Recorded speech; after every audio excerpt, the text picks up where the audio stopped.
Don't know why I'd never seen this movie before. It's in my wheelhouse. I like sci-fis. I like westerns.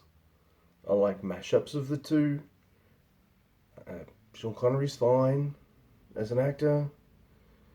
Uh, the director of this movie, Peter Hames, goes on to make some pretty good action flicks in the 90s. In fact, he does a lot of movies with Van Damme. I never would have picked that on the strength of either this or Capricorn 1. A movie I remember my dad loving and watching the shit out of when I was younger. But here we go. This is a strange one. Here we are. Outland. So Outland is a 1981 space western starring Sean Connery, Peter Boyle, and Francis Sternhagen. And it's alright. It's just alright. The beginning of this movie is a little clunky, actually. You know, we've got tracking shots of all the models taking place and dialogue, and it's telling us, where we are, how to pronounce it, what's going on, how much ore they mine, all this kind of stuff. And I'm like, only some of this is useful. In fact, I'm going to forget all this in no time, and I did. A lot of it was not really needed. It was alright. It was kind of like doing a Star Trek the motion picture where they hover too long on the fucking models and shit. Go, look how good this looks, and everyone's just like, get on with the fucking movie. Anyway, the movie continues, and the gist of it is, alright, Marshall O'Neill, that's Sean Connery. He comes to this station, this mining station on Io, and there's corrupt shit going on. And he's the only one willing to do something about it. That's a Western right there, right? And what follows is the most straightforward, slow, non-mystery suspense movie I've ever seen. Like, in no time at all, he finds two people that lead him to one of his own marshals and the boss of the station. He's always kind of one step ahead of everyone because all of his fucking things pan out.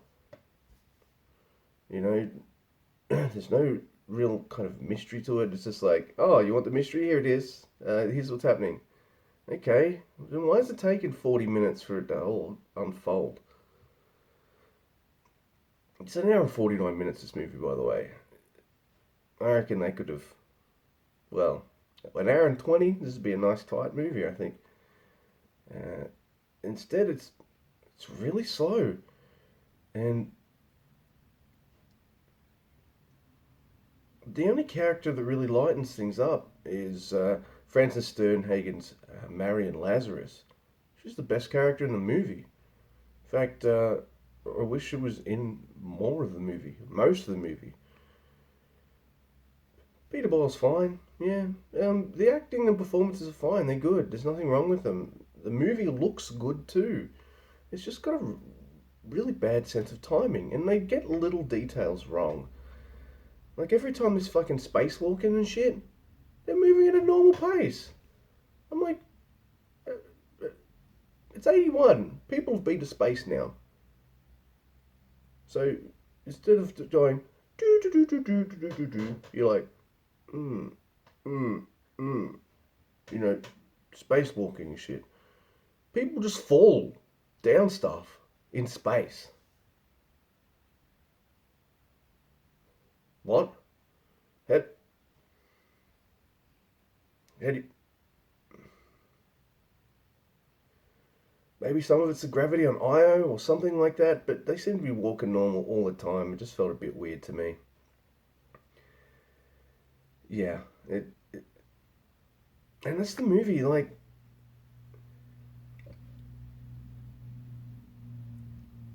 God, there's a lot of cars coming past today. There's no mystery or tension, and it's something when you watch the trailer you think you're going to get. It's really frustrating for me to kind of talk about this. No tension. Because he knows who's coming. He knows people are coming for him. He knows who they are and what they look like all the time. It's a movie that's very light on action. It tries very hard to kind of build this world and stuff, but yeah, that's pretty much how I feel about Outland.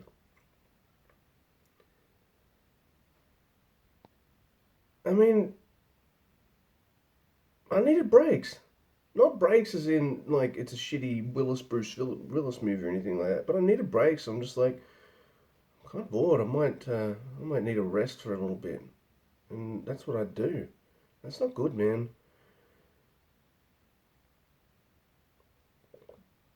Like if I know where your movie's going every step of the way,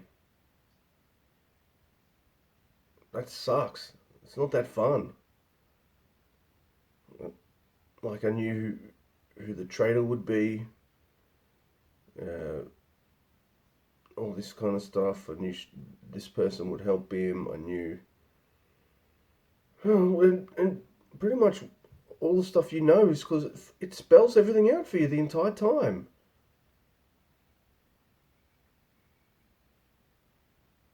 I didn't like that. I think this would have been better as a western. As a western at the time, maybe it would have stood out more. But as a sci-fi movie in an era that's kind of bloated with really fucking good sci-fi movies, this one's right there in the middle. 5. Yeah,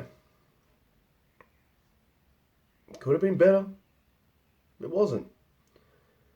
Man, I hope Peter Hames is a better director later on. Also a better writer, because he also wrote this movie. And I'm surprised Jerry Goldsmith did the music too, because not that memorable at all. This guy won an Oscar a few years back for The Omen. Like, just generic space music. Anyway, 5 out of 10. Give me a like, dislike, share and subscribe, all that shit. Follow me on the Tweety. Hope you love all the cars going up and down the street. I wanted to record now, so here it is. I had a busy weekend. I don't know what's next. That's going to be exciting. Hey, if you got any ideas, put them down below in the comment section. There you go. Or don't. Yeah, no, I don't care. Let's put the thing up. In space, no one can hear you yawn.